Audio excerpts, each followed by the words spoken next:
தேவன் அன்பாகவே இருக்கிறார். தேவன் அன்பாக இல்லை, அன்பாகவே இருக்கிறார். நான் சொல்லுகிறேன், தேவன் உங்கள் மேலே அன்பாகவே இருக்கிறார். மனிதன் எந்தவித காரியத்துக்கும் அடிமைப்பட்டு கிடக்க வேண்டும் என்று தேவனால் உருவாக்கப்பட்டவன் அல்ல.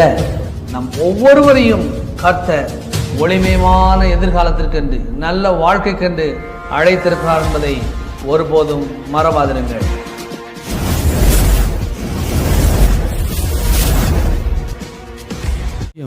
அடுத்து வாசி மணிப்போம். நீ வருகையிலும் ஆசீர்வதிக்கப்பட்டிருப்பாய், நீ போகையிலும் ஆசீர்வதிக்கப்பட்டிருப்பாய். பாருங்க, வந்தாலும் ஆசீர்வாதம், போனாலும் ஆசீர்வாதம். எவ்வளோ பெரிய தேவன் பாருங்க. ஒன்று வருவீங்க, இல்லைன்னா போவீங்க எங்கேயாவது, இல்லைன்னா வீட்டில் இருப்பீங்க. கத்த சிலர் வீட்டில் இருந்தாலும் ஆசீர்வாதம், போனாலும் ஆசீர்வாதம், வந்தாலும் ஆசீர்வாதம். காரணம், மிஸ்டர் ஆசீர்வாதம் எனக்குள்ளே இருக்கிறாரு. ஹல்லேலூயா. அவர் ஆசீர்வாத புருஷன் பாருங்க. அவரால் ஆசீர்வதிக்காமல் இருக்க முடியாது. அவரால் உங்களை தூக்கி உயரத்தில் வைக்காமல் இருக்க முடியாது. அவரால் உங்களை பாதுகாக்காமல் இருக்க முடியாது. அவரால் உங்களுக்கு ஞானத்தை கொடுக்காமல் இருக்க முடியாது. அவரால் உங்களுக்கு நன்மைகளை வழங்காமல் இருக்க முடியாதுங்க. ஏன்னா அவர் அவ்வளோ நல்லவர். அதற்காகவே உங்களுக்குள்ளே இருக்கிறாரு மிஸ்டர் ஆசீர்வாதம். காட், கர்த்தர். அவர் தான் சொல்லாரு, ஒன்று போவேன், இல்லை வருவேன், இல்லை வீட்டில் இருப்பேன். நீ ஆசீர்வதிக்கப்பட்ட மனுஷனாக இருப்ப. வரும்போதும் ஆசீர்வாதம், போகும்போதும் ஆசீர்வாதம். எங்கேயாவது போனால் உருன்னு முகத்தை வச்சுட்டு போகாதீங்க. நான் ஆசீர்வாதத்தினால் நிறைந்த மனுஷன். ஆசீர்வாதத்தின் தேவன் எனக்குள்ளே இருக்கிறாரு. என் முகம் கொஞ்சம் களையாக இருக்கணும். எந்த வீட்டுக்குள்ளேயாவது புதுசாக ஒரு வீட்டுக்குள்ளே போகிறீங்களா, உங்கள் மனதிலிருந்து ஒரு ஆசீர்வாதத்தை சொல்லிட்டு உள்ளே போங்க. இந்த வீட்டுக்கு சமாதானம் உண்டாகட்டும் ஆண்டவரே, இந்த வீட்டுக்கு ரட்சிப்பு உண்டாகட்டும். உங்களை இயேசுவை அறியாத குடும்பமாக இருந்தாலும் பரவாயில்ல, உள்ளே போகும்போதே கர்த்தாவே ஆசீர்வாத புருஷனாய் நீர் எனக்குள்ளே இருக்கிறீர் ஆண்டவரே. நான் உம்மை சுமந்து கொண்டு இந்த வீட்டுக்குள்ளே நான் போகிறேன். போகும்போதே ஒன்று நான் அறிக்கையிட்டு போகிறேன் ஆண்டவரே, இந்த வீட்டுக்கு ரட்சிப்பு வரட்டும். இன்றைக்கி சகைவை பார்த்து சொன்னார் பாருங்க, நீ கீழே இறங்கி வாப்பா, அவன் வீட்டுக்கு வரணும். இன்றைக்கி இந்த வீட்டுக்கு ரட்சிப்பு வந்தது. அப்போது இயேசுவை சுமந்து கொண்டு செல்லுகிறேன்னா ஒவ்வொரு வீட்டுக்கும் ரட்சிப்பை பிரகடனப்படுத்த வேண்டியது என்னுடைய வேலையாக இருக்குது. உள்ளே போகும்போது தெரிஞ்சவங்களோ தெரியாதவங்களோ மனதில் முணுமுணுத்துக்கிட்டே உள்ளே போங்க. கர்த்தாவே, இந்த வீட்டுக்கு ரட்சிப்பு உண்டாகட்டும், சமாதானம் உண்டாகட்டும் கர்த்தாவே. உண்மை அறிகிற அறிவினாலே இந்த குடும்பம் நிறைக்கப்படட்டும் கர்த்தாவே அப்படின்னு சொல்லிட்டு போங்க. உங்கள் ஜெபத்தை கர்த்தர் கேட்பார். உங்களுடைய ஜெபத்தை கர்த்தர் கேட்பார். கர்த்தர் சொல்லார், நீ ஆசீர்வதிக்கப்பட்ட மனுஷையா, மற்றவங்களை ஆசீர்வதி. இன்றைக்கி ஆபிரகாமுக்கு அதான் சொன்னார் பாருங்க, அவனை ஆசீர்வதிப்பேன், நீ அநேருக்கு ஆசீர்வாதமாக இருப்பாய். எப்படி ஆசீர்வாதமாக இருக்க போகிறோம்? நான் ஆசீர்வதிக்கப்பட்டேங்கய்யா, என் பிள்ளை ஆசீர்வதிக்கப்பட்டுச்சு, நான் படிச்சிருக்கேன், வேலை செய்கிறேன், சம்பாதிக்கிறேன், போதும், நானும் என் குடும்பம் நல்லாயிருக்கும், ரொம்ப சந்தோஷம்.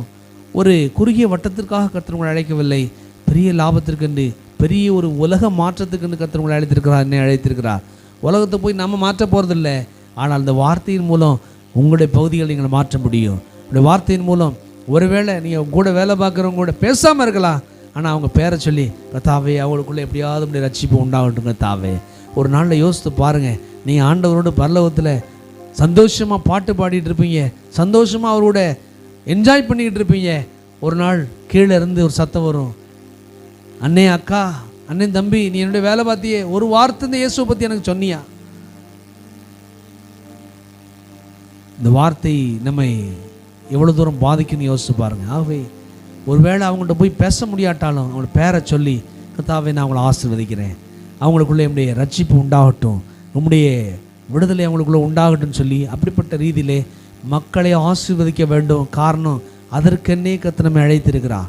அன்றைக்கு காசு கொடுத்து ஒரு தீர்க்கதரிசியை கூட்டிகிட்டு போகிறான் பாருங்கள், இஸ்ரேல் மக்களை எப்படியாவது சபிச்சிருட்டோன்னு சொல்லி வாயை திறந்த ஆசீர்வாதம். ஏன் இஸ்ரேல் மக்களை சபிக்க முடியாது? காரணம், தேவாதி தேவன் அவர்களை ஆசீர்வதித்திருக்கிறார். தேவாதி தேவனுடைய ஆண்டவராக இருக்கிறார். ஆகவே இவன் சபிக்கலான்னு வாயை திறந்து தீர்க்கதரிசி பேசும்போது ஆசீர்வாதமாக வெளியே வருது. இப்போ இந்த இடம் சரியில்லை, இன்னொரு இடத்துக்கு கூட்டி போய் வச்சு அங்கே விதவிதமான காரியங்கள்லாம் செய்து சபின்னு சொல்லி மறுபடியும் வாயை திறந்தால் அங்கே ஆசீர்வாதம் தான் வருது. உங்கள் வாயில் என் வாயில் ஆசீர்வாதம் தான் வரணும். யாரையும் நம்முடைய வாயை கொண்டு சபிக்கக்கூடாது. பாருங்கள், கர்த்தர் சபிக்கிறதுக்கென்று நம்மை ரட்சிக்கவில்லை, ஆசீர்வதிப்பதுக்கென்றே நம்மை ரட்சித்திருக்கிறார். நம்முடைய தேவனுடைய குணாதிசயம் என்னன்னா, ஆசீர்வதிக்கிற தேவன், ஆசீர்வாதத்தின் தேவன், இரக்கம் செய்கிற தேவன், அன்பு செலுத்துகிற தேவன். ஆகவே நாமும் அப்படிப்பட்ட ரீதியிலே மற்றவர்களை ஆசீர்வதிக்கும்படி கடமைப்பட்டிருக்கிறோம். கர்த்தர் சொல்லாரு, நீ வருகையிலும் ஆசீர்வதிக்கப்பட்டிருப்பாய், போகையிலும் ஆசீர்வதிக்கப்பட்டிருப்பாய். எல்லா ரீதியிலும் போகும்போது நல்லா தாங்க போனார், வரும்போது ஒரு சின்ன பிரச்சனையில் மாட்டிக்கிட்டாரு, சின்ன ஆக்சிடெண்ட் ஆகிடுச்சு, சின்ன பிரச்சனை ஆகிடுச்சு. அப்படிப்பட்ட வார்த்தைகளை வேதம் சொல்லலை. போகும்போது எவ்வளோ பத்திரமா உன்னை வழி அனுப்பினாரோ, கர்த்தர் அனுப்பி வைத்தாரோ, அதே போல் பாதுகாத்து பராமரித்து பத்திரமாய் வீட்டுக்கு கொண்டு வராரு. பாதுகாவலின் தேவன். ஆசீர்வதிக்கப்பட்டவனா போகிறீங்க, ஆசீர்வதிக்கப்பட்டவனா திரும்ப வீட்டுக்கு வாரீங்க. ஆகவே தேவன் நினைக்கும் பொழுது என்னை ஆசீர்வதிப்பதிலே அவர் மிகுந்த அக்கறை உள்ள தேவன், மிகுந்த அக்கறை உள்ள தேவனாக இருக்கிறார். ஆகவே குடும்பத்தில் குறைவுகளை பார்க்கும்போது என் தேவன் இருக்கிறார். இன்னைக்கு குறைவு இருக்கலாம், குறைவில் நான் வாழ மாட்டேன், இந்த இல்லாமல் நான் வாழ மாட்டேன், இந்த கடன் பிரச்சனையில் நான் வாழ மாட்டேன். என்னுடைய தேவன் என்னை ஆசீர்வதிக்கிற தேவன், என்னை பெருகச் செய்கிற தேவன். நிச்சயமாகவே பெருக்கத்தை என் வாழ்க்கையில கட்டளையிடுவார். இதை எண்ணுங்க, இதை திரும்ப திரும்ப பேசுங்க, இதை மனதில் வைங்க. இது கேட்ட சத்தியமாக கூட இருக்கலாம், திரும்ப திரும்ப வைங்க, மனதில் வைங்க, வாயில் வைங்க. சொன்னால் நடந்துருமா? நடக்கும். காரணம் கர்த்தர் இருக்கிறார், கர்த்தர் சொல்லி இருக்கிறார்.